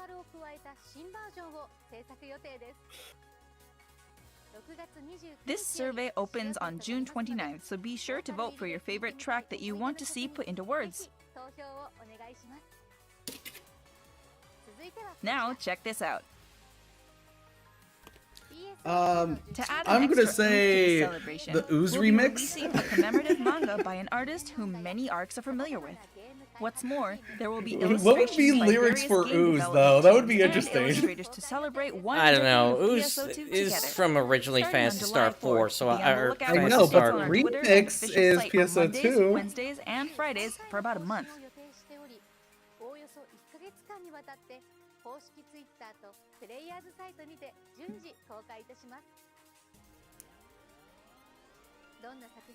I can't wait to see what works of art will be featured. But wait, we've got even more in store. In celebration of the PSO2 10th anniversary, all episodes of the PSO2 anime will be free for a limited time. Okay. The two anime, PSO2 Episode Oracle and Phantasy Star Online 2 boy. The Animation, will be temporarily available on the official YouTube channel as well Oh, that's as on pretty cool. in-game monitors.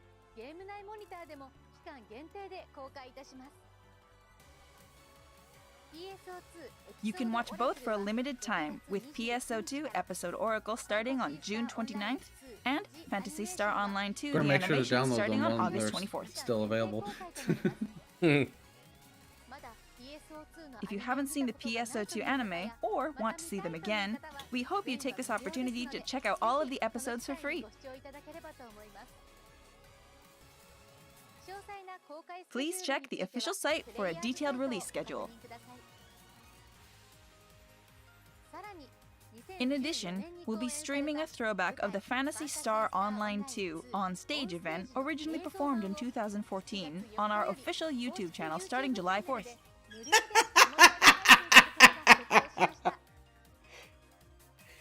Ooh, Phantasy nice. Star Online 2 on stage is the series' first Yeah, in-game PSO2 watch party. stage We adaptation absolutely with need a to do an completely in-game watch original party. storyline.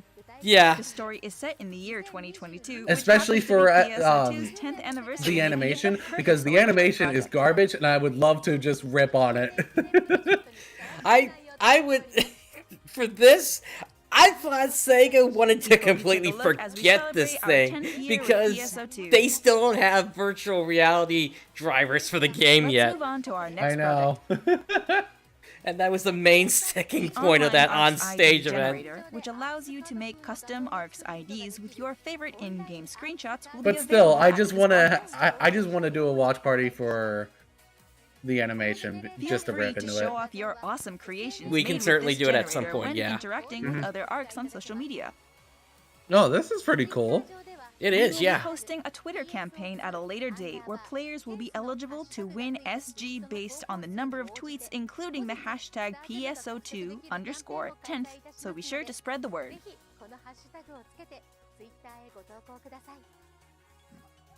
Yeah, the animation you can go Now, basically let's move skip on to the next episodes segment. 2 to 7, I think.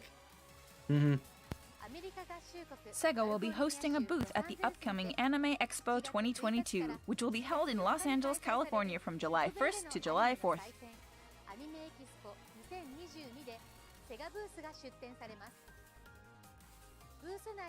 Our booth will include an awesome PSO2NGS art gallery, as well as concept art and new information regarding the global version I'm of not NGS. sure about Tsujin.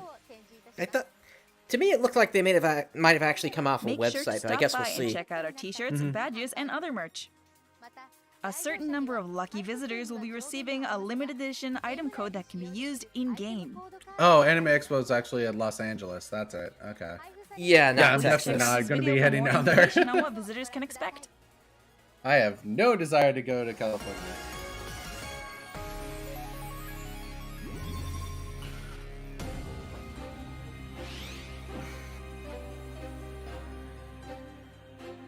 Huh. I don't recall this variation of the mining rig ending theme. Hmm.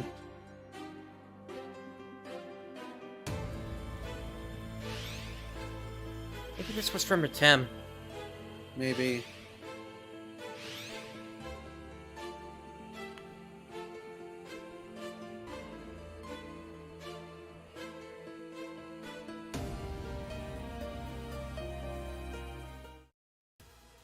We can't wait to see you there. This concludes our announcements regarding the 10th anniversary project. We will provide further information on the next stream, so don't miss out. That's all for this episode of NGS Headline. Please share your thoughts on the program and feedback on the game using the hashtag NGS Headline. No word on Hero? Nope, I guess not. Maybe. Maybe I was right. As the official 10th anniversary ambassador, I want to make this anniversary even more exciting and special. I look forward to celebrating with you all. The there next he is. stream will be on Tuesday, July 26th, where Hiro will be making his return as MC. He'll be back. Yeah, we don't have a Yay. roadmap. Yeah, we don't. Focus on August Huh. updates, and we will be bringing back the NGS operation report. In addition, we'll be making further announcements regarding our future roadmap. We'll also be sharing even more information about our 10th anniversary projects. Okay, so the roadmap in the Although next I've only one. been here Okay. for 2 streams, Okay. I'm very glad I was able to share the latest NGS information with you all.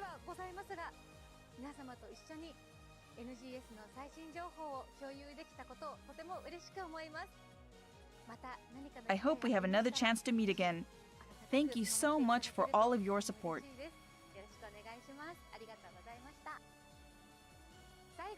Please don't forget to like and subscribe. So, Arks, we'll see she you was in the nice. next NGS Headline. We never did get the podcast between her and Papona translated. True. Let's see.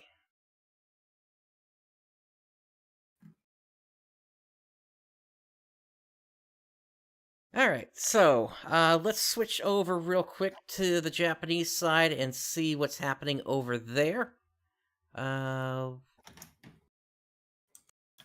see. オフラインイベントアークス2022は7月17日日曜日に東京ビッグサイト東 All right, so they're talking about they're- ARKS Expo here. Yeah. But let me back that up a little bit here first. ゲーム内アイテ Yeah, ム what's が with 取得 all で these きるアイテム pods? コードをお God 渡 damn. しします。 Yeah, I don't know today. Is there a way to change エボルオーバシリーズのみの like is there a setting that you can put in to automatically block stuff in chat? I'm trying to see what I can do about it.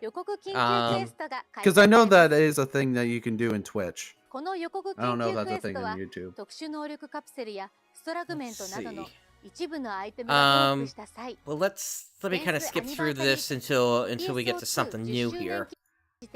サニーパラソルリージョン PSO2 10周年を記念して歌唱がついてほしい That's 10th anniversary.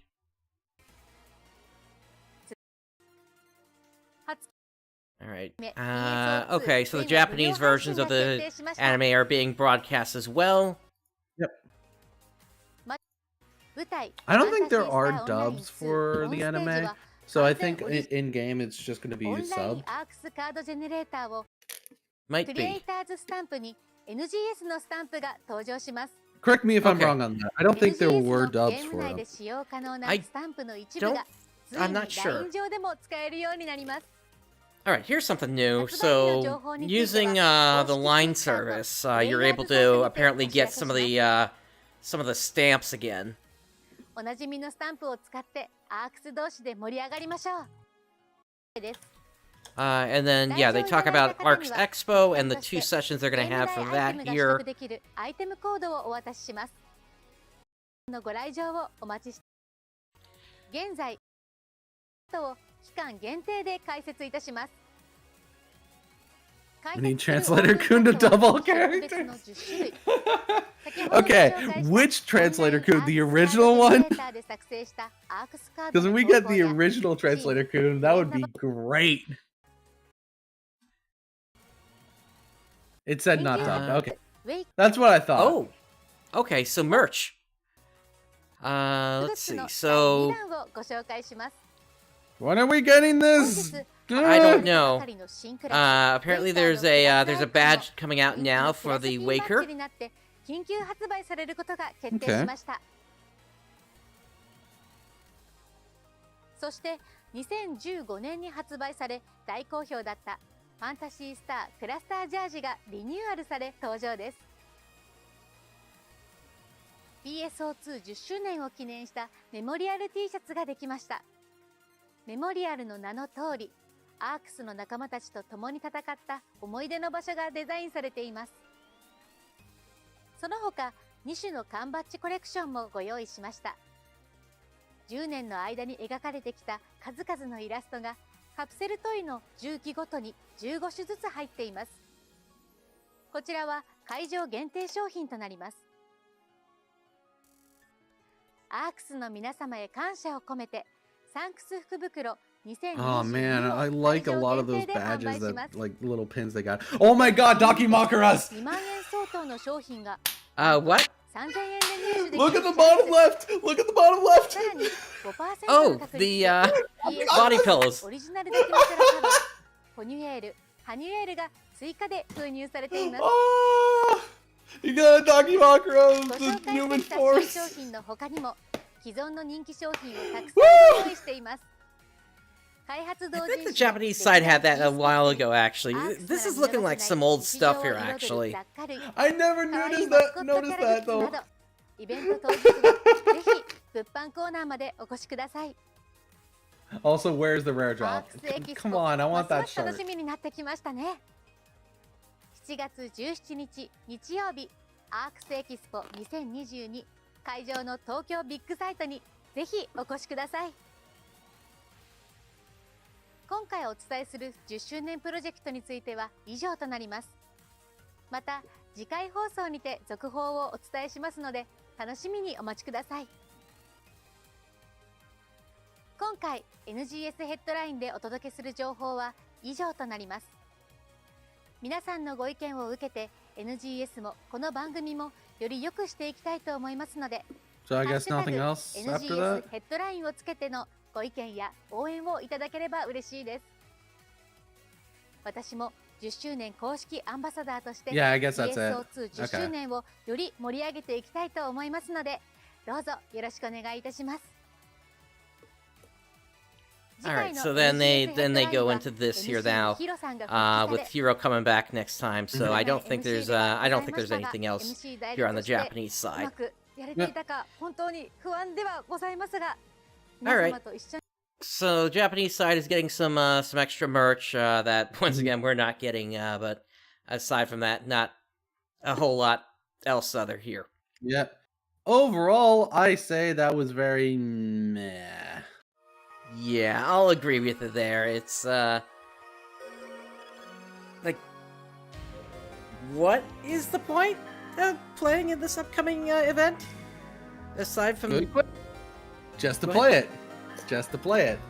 Yeah, I mean, the only thing that's really interesting is kind of the daytime exploit, because I'm wondering, okay, maybe in September then we'll get a nighttime exploit, and so that will encourage players to have two weapon sets, or two weapons, one that's for daytime, one that's for nighttime.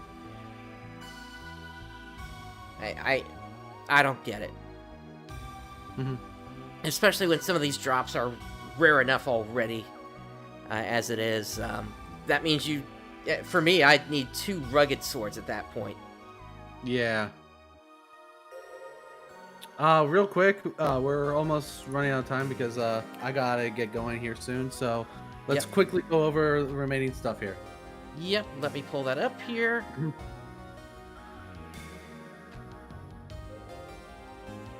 Alright, so going back to Ephinia here.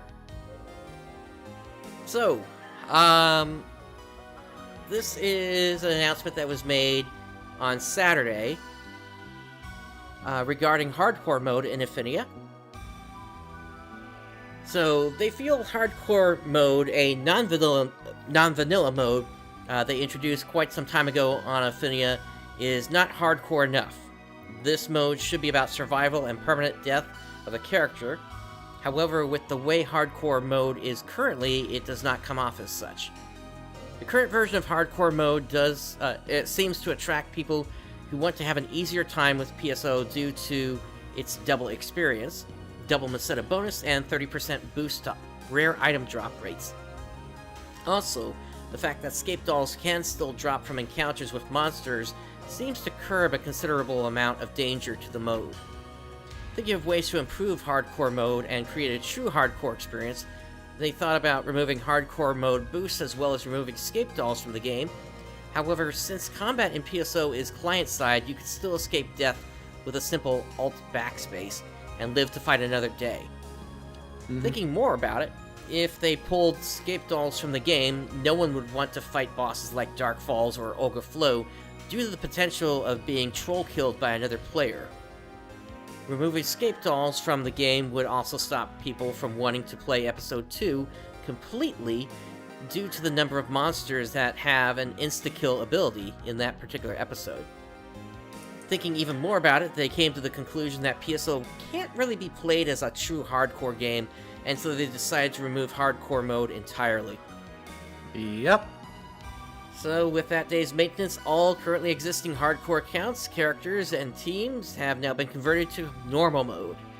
This eliminates one of the 3 economies on the server, going from normal, hardcore, and classic economies to just normal and classic economies, making things less complicated. So they do hope players enjoyed playing hardcore while it lasted, and they will never forget those who died, sometimes in hilarious banners, on their quest to hardcore greatness. Outside of the hardcore mode changes, the following changes were also made to Affinia. For aesthetic purposes, the Daily Luck system no longer changes the color of normal mode characters' names. The Daily Luck system is still active, however, and the rare drop rate displayed when joining a game will still reflect that. Previously, when the drop anything rate of a monster went over 100% due to weekly boosts, events, or quests, example Halloween Cookie Quest, 10% of the overflowed drop rate would still go into the rare item drop rate. This will no longer be the case. With HBR, you can still get rare drop rate boosts when the HBR drop anything rate boost is 25%. And that's that. Okay. Yep. Yeah, so... And yeah, it is kind of sad. I feel sorry for the 7 people who mostly just played on hardcore. Yep. It definitely seemed to be the safer of the options. I mean, the only way that they could probably have really done it would have been to limit the number of escape dolls that you could actually carry, but even then, like they say, getting troll killed by other players is, you know, you basically have to walk into those with, I would say, maybe 10 escape dolls or something like that to ensure you survive. If they could do away with the troll kills, maybe that might be an option. Yeah, I don't but know. it was just too easy to stay alive during hardcore, and most people on hardcore would not be risky at all. Right. So yeah, it's a shame to see that mode go, but at least they did put classic mode in as a replacement for it. So Yep. At least we got that. Yep, and real quick, last update is that Idola Global is closing. That is the case, yes indeed. So Idola is shutting down as of August 22nd permanently. No chance of ever getting anything beyond Episode 2, Chapter 3 of that game for Global, so... Glad I did what I did with the Japanese servers way back when. Yep. when those closed, so I do have that content on my channel. Sadly, we're probably never getting Episode 3 of Phantasy Star Universe and that story. But there is somebody else on YouTube that does have that, at least. Speaking of Idola, the in-game purchases and registration will be closed as of July 22nd, and the game will no longer be downloadable after that point. The server will shut down on August 22nd, and users will not be able to log in. And you can apply for a refund from August 22nd to September 6th for any of the Star Diamonds paid that you paid for. And apparently they're going to offer some updates until the server closure, although I don't know about that one. Yep. Alrighty, and that's all that I got. Yep, that's pretty much all I got as well, so I guess really we're just playing a waiting game now for the Waker to come out. So, Yep. Alrighty, and All that's right. all from me. I gotta get going to react to the Nintendo Direct thing. All right. And so with that brings us to the end of this episode. On behalf of Xance and myself, thank you for joining us today. Day has dawned. Have a great day, everyone. Johnny.